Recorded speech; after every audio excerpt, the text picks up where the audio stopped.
musumba yali mulwadde wano n'agenda fa agenda. Simanyi ku ssala gye yasaba oba Yesu omupya yakka n'azaalibwa n'atambula obulamu n'azuukira.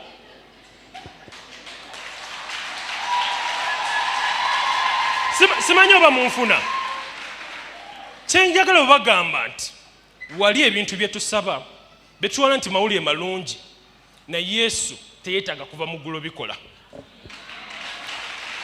Yesu teyeetaaga kuva mu ggulu kubituusaako. Esther yamuwa omwami nakyali mu ggulu. Yawonya abantu nakyali mu ggulu. Akyawonya abantu ennaku zino nakyali mu ggulu. Kyenjagala obalaga, oyinza okuba obadde okibuusa amaaso, oyinza okubadde tonnaba kitegeera, naye omulimu Mukama gwe yakola n'ava mu ggulu n'aleka ebitiibwa bye n'afuuka omuntu n'atambula obulamu bw'olina okutambula, n'attibwa ku lulwo n'azuukira, akusembeza eri Mukama. Ekyo kyanjawulo.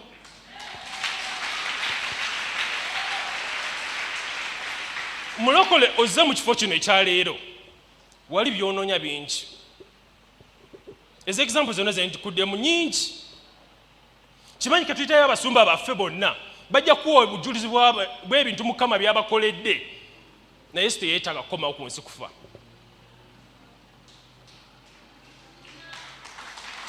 Yesu teyeetaaga kukomawo ku nsi kufa,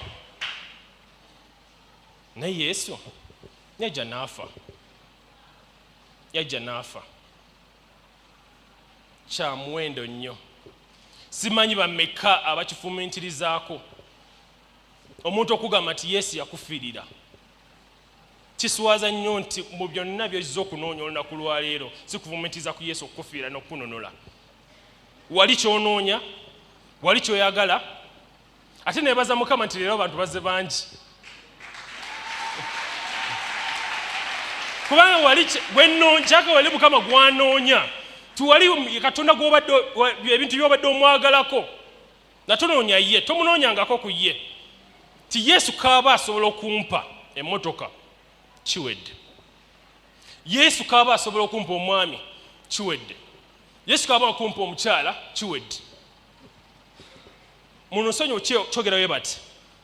Naye wali bakatonda abalala, bikatonda ebirala ebikola ebyo.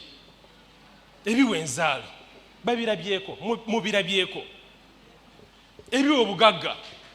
Naye tewali Katonda mulala eyava ku ntebe ye okufiirira. Ekyo kyokka kyanjawulo.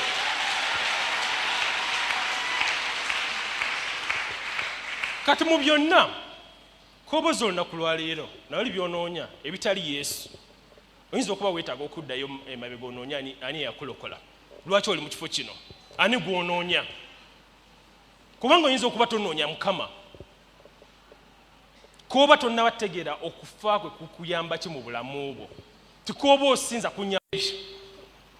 Kubanga okuzuukira kwe tekwali kuzuukira nti kyaggwa, wali omulimu ogwakolebwa ogw'amaanyi mu kuzuukira kwe. Ne kati ekinneewuunyisa, ke tugamba nti gano mawulire malungi, simanyi lwaki tetusanyuka. Simanyi lwaki toli musanyufu.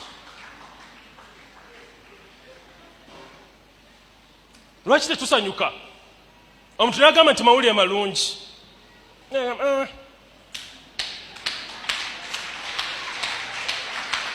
Mu mawulire amalungi g'osuubira, gano si mawulire malungi, gano ga bulijjo. Wali oyinza ogassa. Lwaki ffe ng'abalokole Yesu be yafiirira omuntu kagamba nti gano mawulire malungi? Lwaki omutima gwe tegukyuka ne gusanyuka? Lwaki omutima gwe gulinga ejjinja temuli kikyuka mu mutima gwe n'okifumiitizaago nti Yesu yanfiirira? Tuli ffenna abooluganda, nyinza okugamba mawulire malungi, twali n'omu yasanyuse, twali n'omu ayimusa kuwa na ngalo z'amaanyi.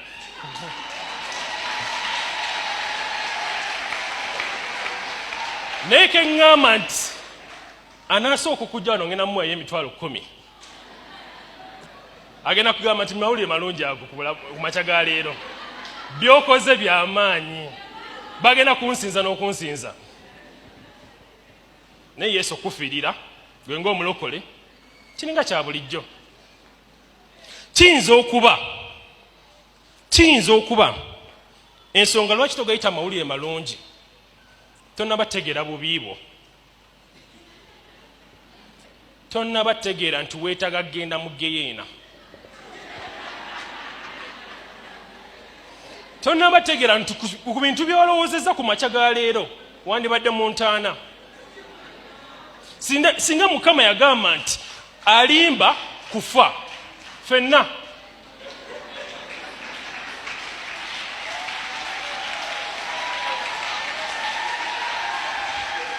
tuli ffenna tetugatwala nti mawulire malungi kubanga tulowooza tuli batuukirivu nnyo.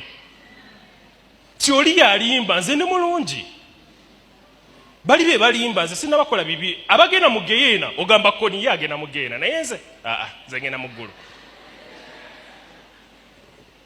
Ndinako otunuulira amateeka ga Mukama gonna, kyotannabakola leero kwe kubba, kuyenda, kuta muntu, gale amalala gonna.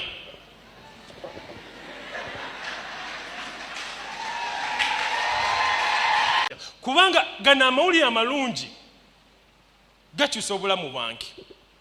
Oyinza ogamba gakyusa batya? Gakyusa batya?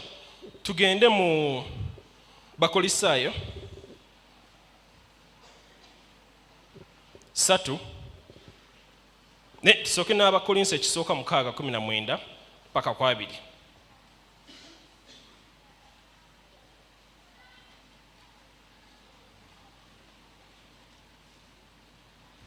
Bakolinso ekisooka 9:19 tulimba Abakolisaayo 1 Corinthians 6:19-20. Bakolinso ekisooka essula mmeka? 6. Essula 6:19. Tuli mu bbaluwa ya Pawulo gye yawandiikira Abakolinso esooka essula ya 16, essula ya 6 olunyiriri lwa 16. Weewaawo olunyiriri lwa 19. Oba temumanyi ng'omubiri gwammwe ye yeekaalu y'Omwoyo Omutukuvu ali mu mmwe, gwe mulina eyava eri Katonda, nammwe temuli ku bwammwe, kubanga mwagulibwa na muwendo. Kale mugulumize Katonda mu mubiri gwammwe. Abooluganda Mukama yeebazibwe. Omubiri gwange si gwange, gwa Mukama. Oba si gwange, nannyinigo alina omugaso gwagwo. Wali kyanneetaaza, wali kyayagala nkole, wali obulamu bwayataaga nti ntambuliremu. Obona kyemmalira simanyi we bujjira, kubanga byonna bye nnina okukola birina okukolebwa ku lwa Katonda, ku lw'abantu be. Ndowooza mulaba omulimu gwa kitaffe, grooming y'omugirabye. Wow, thank you so much Pastor Buyungo. This is very good. Omutabani ye mumulabye. Bannange nze njagadde mbalekera yaako muwulirize obugambo obulungi obuva mu mutabani waffe, mwannyinaffe, muganda waffe, byonna mubeere nga mubiwuliriza. Omanyi sometimes waliwo osobola okuyiga okuva ku pasita, waliwo asobola okuyiga okuva kwono, it depends. So obubaka obulungi obuva ewa Brian mubuwulidde bulungi nnyo, era mbasaba munsiibulire wano, era nga nange bwe mbasiibulira wano. Katonda omulungi abankumire, atakumira mpeera.